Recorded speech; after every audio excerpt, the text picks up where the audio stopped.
Back on January 17th, Xavi was speaking to the press ahead for the Thursday's Copa del Rey match against Unionistas. This was right after Barcelona lost 4-1 to Real Madrid in the Super Cup final. And throughout that time, Barcelona were like in a very tough spot, and Xavi Hernandez was taking in all the heat. Like the media were talking about him, the fans were talking about Xavi Hernandez, people hated Xavi at that time. And so during the press conference, this is what he said: "The day the players aren't behind me, I'll collect my things and leave. Last year, they told me that we had to win the league, and we did it. We won the Super Cup also, so we are above our objectives. And for this year, the objective was to win titles and qualify for the Champions League round of 16. We can still do it." He even insisted that Barcelona are much closer to success than failure. Fast forward to today, right now, at the moment that I am recording this video. Yes, we were knocked out of the Super Cup and also the Copa del Rey, but we are very well alive in La Liga, above Girona and right below Real Madrid. We have also passed the round of 16, and we are in the quarterfinals with a chance to maybe go to the semifinals. And remember what Xavi said? He said that one of the objectives is to qualify for the round of 16 in the Champions League. And now here we are in the quarterfinals with a big chance to go through PSG. It's a big time, and a big time in the season for Barcelona to really make a name for themselves. But a couple of days after January 17th, after he did make that statement, he did announce that he was going to be leaving because he felt at that time that the players were not behind him. And that was like the final straw. Even the media was not helping. The media was just also saying that Xavi Hernandez is not the correct coach for FC Barcelona. And when he did say that he was going to be leaving in the summer, he said at some point he realized there is no point in staying. But going back to today, right, since his announcement of him leaving Barcelona have been performing much better, which is the reason why we are alive in the league and also in the quarterfinals. Barcelona are showing much more unity, collectiveness, belief, and support. Xavi supports the players, and the players support Xavi Hernandez. It goes both ways. In the past 7 matches that Barcelona have played, we have only conceded, right, and allowed 2 goals to go against us, meaning that for every 5 games, we only concede 1 goal. That is really good. And yes, Barcelona have done this without Christensen, without Pedri, without Frankie, without Balde, without Xavi. And we're betting on 2 youngsters like Lamine Yamal to dictate our attack and Kubarsi to lead our defensive line. So Xavi Hernandez has been doing an amazing job ever since he said that he was going to be leaving. As a matter of fact, we are in a unbeaten run right now with 11 matches without losing. And that is what's going to lead me for today's report. And it says here, according to Alex Pintanel, that the belief within the dressing room is that in the end, Xavi will change his mind. The players see him motivated and believe he is no longer feeling the pressure. As for Xavi, he hasn't changed his mind yet. The ball is in the court. The club also thinks that he'll consider his decision. People within Barcelona see him with very much renewed energy. And let me tell you guys, as a fan of Barcelona and as a fan of Xavi Hernandez, I want Xavi to continue. I'm going to stand here and say that I don't see any other coach besides Pep Guardiola and Luis Enrique to do better than Xavi Hernandez. There is no other one. You can bring me any Italian coach, any German coach. They're not going to be doing a better job than Xavi Hernandez, and I'm going to stand by that until the day he does leave this club. And yes, expect for Xavi Hernandez to say to the media like tomorrow or maybe the day before the match against PSG for him to say that he is leaving and he's not going to be changing his mind. Expect him to say that. He's not going to be saying anything different because once we go into the summer, things will change. And I want to tell you guys one thing. I bet to everybody here, you guys can clip this, you guys can save it because I want you guys to go back to what I said today. But I bet you guys that if Barcelona knock out PSG and we go into the Champions League semifinals, I do think that Xavi Hernandez will stay. And he's going to start saying, you know what? I'm starting to reconsider my decision and I might continue at Barcelona because I feel great here and these players trust what I say. Like, bro,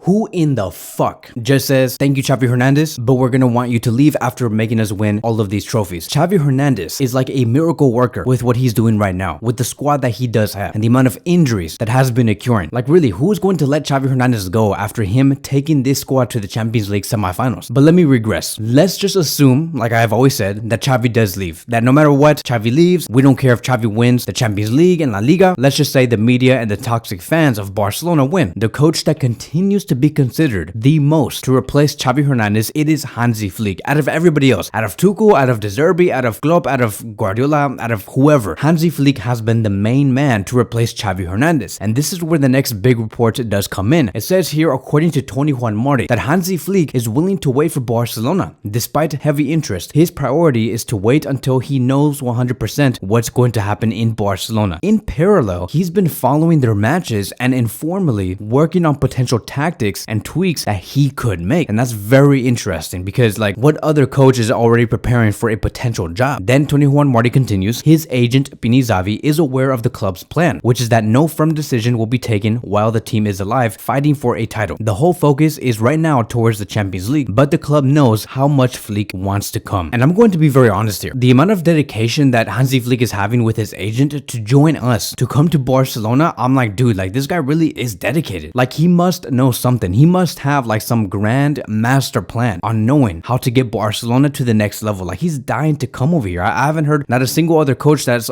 out here saying, I really want to come. Agent, please do me a favor. I'm gonna start building my tactics, etc., etc. Like Hansi Flick is dedicated to this job. He really wants it. And he's probably very excited because he's probably looking at the material that he can work with. He probably believes that he can take Barcelona to a Champions League level team to win all the trophies that Barcelona do regularly compete in. And I don't blame him because when you have Pedri, Xavi, Frankie, Lamine Yamal, Cubarsí, Balde, Araujo, Koundé, Vitor Roque, of course, maybe that could be the reason why Hansi Flick is dying to come here. I think that one of the great things that Hansi Flick does have is he's able to really manage big egos. And so if any of our players think that they are bigger than anybody else, Hansi Flick knows how to bring you down and say, hey, look, you need to become a team player first before you think that you're just the best player in the world. Hansi Flick is really good at that because I remember when he went to Bayern Munich, there were so many superstars in that team. They all had a right to feel like they're bigger than somebody else. But Hansi Flick did not allow that. He said, you know what? There is this toxic environment going on. We're going to fix this. Everybody needs to support each other equally. We all need to see each other equally. And that is how we're going to play on the pitch. And that is how he was able to unleash a monster of a team. Everybody supported each other. Everybody was scoring goals in that team. The only thing I'm a little nervous about is I do not know if Hansi Flick can develop youngsters and have them become one of the best players in the squad. Like, I don't know if he can do that. Like, I know that he coached Alphonso Davies and brought the best out of Alphonso Davies, but Davies was already a starter in the squad. Yes, maybe he did change his position to the left back position, but still, he was already a starter. He was at the level that was required to start at Bayern Munich. I don't know if Hansi Flick can take in, let's say, for example, Gulli Fernandes, a player that we are going to be talking about in a whole other separate video. I don't know if he can take someone like Gulli Fernandes, who is 15 years old, and develop him all the way into the age of 16 or 17 years old, and then take him into the first team and have him really bring in good results. Because Xavi knows how to develop a lot of players. He's really good at that. It's one of the main reasons why Laporta wants him and wants him to continue is because he knows how to bring out Cubarsí and have him perform as the best center back in the team. He knows how to bring in the best out of Lamine Yamal and have him perform as one of the best right wingers in the world. Same thing goes with Xavi, same thing goes with Pedri. Xavi really is that man. Can Hansi Flick do that? I'm not going to rule it off. Maybe there is a chance. Maybe he does have that capability. We'll see. Maybe that's the reason why he wants to join Barcelona in the first place, is because he believes he can develop these youngsters to become world beaters. And so it is crazy to me. I would love